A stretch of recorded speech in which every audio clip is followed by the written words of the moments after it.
Current affairs का हमारा second class है और आज हम लोग नेशनल न्यूज़ भी कुछ ले लिए हैं, कुछ बिहार से भी न्यूज़ है और कुछ जो लास्ट कुछ एग्जामों में पूछा गया है वो सारे करंट अफेयर्स है। तो स्टार्ट करते हैं। आज का हमारा पहला क्वेश्चन है, recently the global conclave on plastic recycling and sustainability was held at. तो ये मीटिंग कहाँ हुआ है, हमसे पूछ रहा है। जो global conclave on plastic recycling है और सस्टेनेबिलिटी, ये क्या हुआ है। तो आपको याद रखने के लिए अच्छा है कि अभी प्लास्टिक के बैन पे कौन ध्यान दे रहा है। अभी इंडिया जो है ये प्लास्टिक के बैन पे ध्यान दे रहा है। तो ये मीटिंग जो है ये भारत में ही हुआ है, इसलिए ऑप्शन डी राइट हो जाएगा। अब आपसे कुछ मतलब डीप में भी जाके पूछ सकता है कि भारत में कहाँ हुआ है।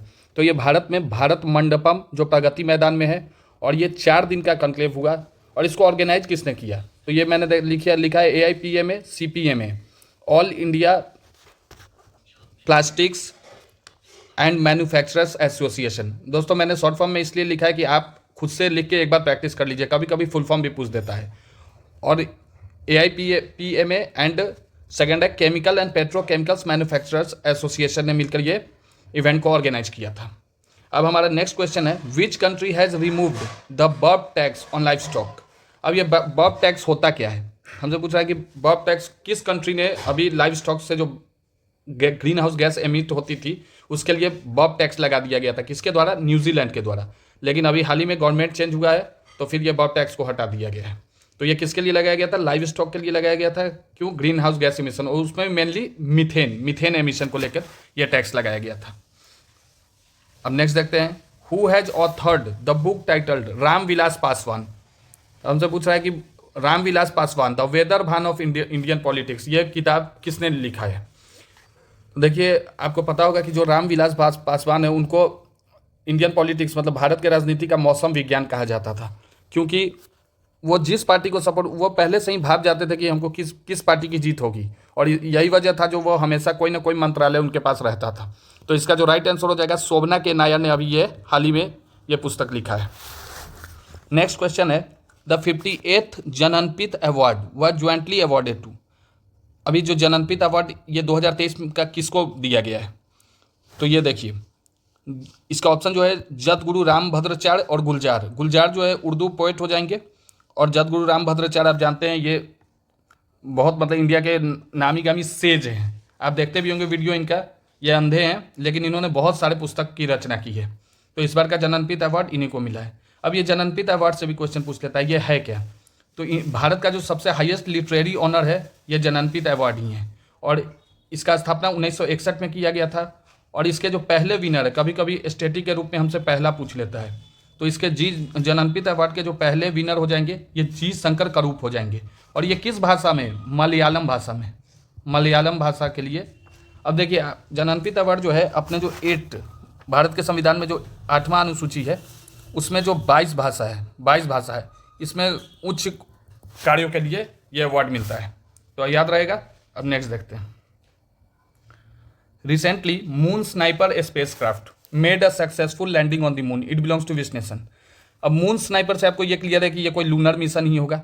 अब ये मून स्नाइपर मिशन जो है ये किस देश का था, तो ये जापान एरोस्पेस एक्सप्लोरेशन एजेंसी का, जापान का जो है एजेंसी जाक्सा के द्वारा ये लॉन्च किया गया था। और ये रोबोटिक स्पेसक्राफ्ट है, ठीक है, लूनर लैंडर मिशन। तो ये मून स्नाइपर से आपको क्लियर है कि ये लूनर लैंडर मिशन ही होगा। तो आपको याद क्या रखना है कि इसमें रोबोटिक स्पेसक्राफ्ट है और ये इसको जाक्सा के द्वारा लॉन्च किया गया है, जापानी एरोनॉटिकल कंपनी। नेक्स्ट है जापान का स्पेस एजेंसी। अब नेक्स्ट है, which airport has been named after sage Maharshi Valmiki. आपको पता है वाल्मीकि जी का संबंध राम जी से था और राम जी के मंदिर का स्थापना अयोध्या में है, तो ये इसका आंसर तो इजली दिया जा सकता है। तो ये महर्षि वाल्मीकि एयरपोर्ट कहाँ बन गया है, अयोध्या में। अब हम लोग नेक्स्ट क्वेश्चन देखते हैं, how does agriculture infrastructure fund contribute to reducing post harvest losses in India's agriculture sector. दोस्त ये जो पोस्ट हार्वेस्ट आप देख रहे हैं, कहीं भी पोस्ट वर्ड आता है आपको पता है कि बाद के लिए आता है, मतलब हार्वेस्ट हो उसके बाद लॉस जो हो जाता है उसके लिए एग्रीकल्चर इंफ्रास्ट्रक्चर फंड, ये एक टाइप का लोन दिया जा रहा है इंडियन गवर्नमेंट के द्वारा। और इस लोन का जो मैक्सिमम टाइम पीरियड ये 7 साल है और मैक्सिमम अमाउंट 2 करोड़ तक है। इसमें क्या होगा कि cold storage supply chain facilities के लिए सरकार जो है लोन देगी कि हार्वेस्ट के बाद जो लॉसेस हो जाते हैं वो फार्मर्स को ना हो। तो क्या होगा इसका आंसर, बी हो जाएगा। By offering loans for building post harvest infrastructure such as cold storage and supply chain facilities. Clear है। Next, who has been appointed as chairman of telecom regulatory authority of India. ये one line में question, इसमें detail कुछ नहीं देखना है। Telecom regulatory authority of India के अध्यक्ष किसको बनाया गया है, तो ये अनिल कुमार लाहोटी। अब जब भी दोस्त ऐसा क्वेश्चन आए telecom regulatory authority of India TRAI, आप एक नोट्स बना के, मैंने कल भी बोला था, आप एक नोट्स बना के इसका फाउंडेशन इस्टेब्लिशमेंट ईयर लिख लीजिए और एक बार एग्जाम से पहले देख कर जाइएगा, क्योंकि अभी भी BPSC ने पूछा था हाइड्रो इलेक्ट्रिक पावर प्लांट के बारे में, या हर एग्जाम में एक कोई ऐसे क्वेश्चन आ ही जाते हैं। अब नेक्स्ट क्वेश्चन है, what percentage of GSDP has Bihar. देखिए अभी हमने जो 8 क्वेश्चन पढ़ा वो नेशनल न्यूज़ था, अब हम लोग देखते हैं बिहार से कुछ। तो पहला क्वेश्चन है, what percentage of GSDP gross state domestic product has Bihar spent on higher education. तो इसका राइट आंसर हो जाएगा 2.17%। GSDP का कितना परसेंट बिहार गवर्नमेंट खर्च करेगी उच्च शिक्षा पर, 2.17%। Next question, where has Bihar's first stoma clinic been opened. और ये सिर्फ बिहार नहीं, बिहार और झारखंड, अब झारखंड, बिहार और झारखंड दोनों मिलाकर समझ जाइए कि पहला स्टोमा क्लिनिक कहाँ खोला गया है।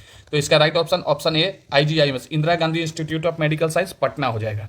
अब ये स्टोमा होता क्या है, तो स्टोमा क्या होता है कि इसको जो है डॉक्टर सर्जिकली इसमें एब्डोमेन में सर्जिकली ऑपरेट करते हैं और इसमें वेस्ट जो होता है उसको डायरेक्टली एलिमिनेट किया जाता है और एक कलेक्शन बैग में कलेक्ट किया जाता है। अब next question, Patna high court has imposed fine of ₹10 lakh on which university expressing displeasure over not following the court order. अभी पटना उच्च न्यायालय ने किस यूनिवर्सिटी पे 10 लाख का फाइन लगाया है, क्योंकि उस यूनिवर्सिटी ने कोर्ट का ऑर्डर नहीं माना था। तो इसका जो राइट ऑप्शन है वीर कुंवर सिंह यूनिवर्सिटी। अब इससे डिटेल से जो नहीं आएगा, लेकिन आप जान लीजिए कि 129 वहाँ के जो प्रोफेसर्स थे, बहुत लंबे कार्यकाल के बाद उन्हें 2017 में एलिमिनेट कर दिया गया और उन्होंने हाईकोर्ट को अप्रोच किया, केस किया, और इसीलिए हाईकोर्ट ने ऑर्डर दिया था कि उनको फिर से वापस लिया जाए। लेकिन ये यूनिवर्सिटी जो है न्यायालय के आदेश पालन नहीं करने की वजह से इस पर यह फाइन लगाया गया है। अब चलते हैं नेक्स्ट क्वेश्चन, वाई वॉज सपना Sinha of Muzaffarpur included in Forbes under 30 Asia list. Muzaffarpur की सपना सिन्हा को फोर्ब्स अंडर 30 एशिया लिस्ट में क्यों रखा गया है, इसका क्या रीज़न है।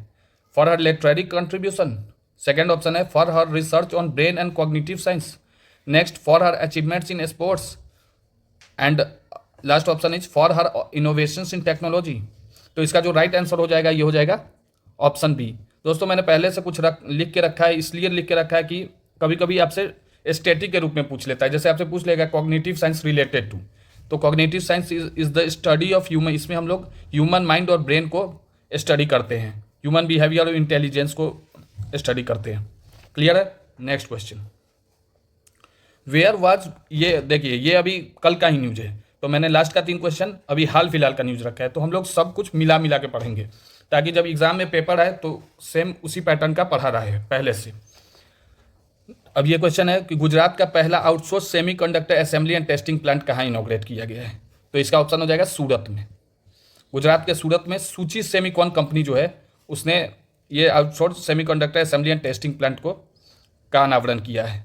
और ये सेमीकंडक्टर कंपोनेंट जो होते हैं उसका यहाँ देखिए, यहाँ लिखाई हुआ है असेंबल, मतलब उसमें जो कंपोनेंट्स होते हैं उनको जोड़ वोड़ करना, टेस्ट, वहाँ टेस्टिंग भी होगा और पैकेजिंग भी होगा। ठीक है। अब नेक्स्ट है which shipyard has build the survey vessel Nirdeshak. अब निर्देशक का आपसे आ सकता है कि निर्देशक मतलब क्या हुआ, ये भी क्वेश्चन पूछ सकता है निर्देशक शिप में, तो ये पाथ फाइंडर, आप याद रखिएगा इसको, पाथ फाइंडर नाम दिया गया निर्देशक। ये जो बड़े वेसल का सीरीज आ रहा है उसका ये दूसरा शिप है, क्या नाम है, INS निर्देशक। पहला कौन था, ये फरवरी में इसको लाया गया था, फरवरी में INS संध्यक, और ये दूसरा है INS निर्देशक। और इसको किसके द्वारा बनाया गया है, तो GRSE लिमिटेड, इसका हेडक्वार्टर कहाँ, ये कहाँ है, कोलकाता में। और इसको नेशनलाइज कब किया गया था, 1960 में। बहुत इंपॉर्टेंट क्वेश्चन है, याद रखिएगा, GRSE लिमिटेड। नेक्स्ट और आज का हमारा लास्ट क्वेश्चन क्या है, what kind of disease is idiopathic pulmonary fibrosis. अभी आपने न्यूज़ देखा होगा कि जो तबला म्यूजिशियन थे जाकिर हुसैन, उनका देहांत हो गया है।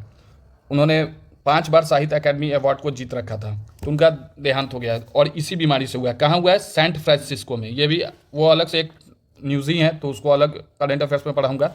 लेकिन ये कहाँ किसके कारण हुआ है? Idiopathic pulmonary fibrosis. दोस्तों आप जान लीजिए, ये आगे 2-4 साल के एग्जाम में साइंस से पूछे जाने वाला फेवरेट क्वेश्चन रहेगा। इडियोपैथिक पुल्मोनरी फाइब्रोसिस ये किससे रिलेटेड है, कैसा डिजीज है? तो आप कहीं भी पल्मोनरी वर्ड का यूज़ आते ही आप लंग्स, आंख बंद करके लंग मारा कीजिए।